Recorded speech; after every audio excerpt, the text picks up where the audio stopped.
અંગ્રેજ સમયની શિક્ષણ અને સમાજ વ્યવસ્થા અંતર્ગત આપણે સ્વામી વિવેકાનંદજીનો પરિચય મેળવીશું. હું સ્વામી વિવેકાનંદ. મારો જન્મ 12 જાન્યુઆરી 1863ના રોજ કોલકાતામાં થયો હતો. મારું મૂળ નામ નરેન્દ્રનાથ દત્ત છે. મારા પિતાનું નામ વિશ્વનાથ દત્ત છે અને મારી માતાનું નામ ભુવનેશ્વરી દેવી છે. મારા ગુરુનું નામ રામકૃષ્ણ પરમહંસ છે. તેમના ઉદાર ધર્મ ભાવના અને સેવા ભાવનાના પ્રચાર પ્રસાર માટે મેં રામકૃષ્ણ મિશન શરૂ કર્યું હતું. મેં સમાજ સેવા અને સમાજ સુધારણા માટે ઘણા ઉપદેશો આપ્યા છે.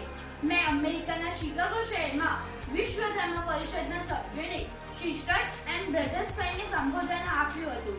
ત્યારે મેં બધા જ લોકોને મુક્ત કરી દીધા હતા. જે ધર્મ કે ઈશ્વર વિધવા સ્ત્રીના આંસુ ન લૂછી શકે, એક નિરાધાર બાળકના મુખમાં અન્નનો ટુકડો ન મૂકી શકે, તેવા ધર્મ કે ઈશ્વરમાં હું માનતો નથી. હું માનું છું કે પહેલા અન્ન પછી ધર્મ.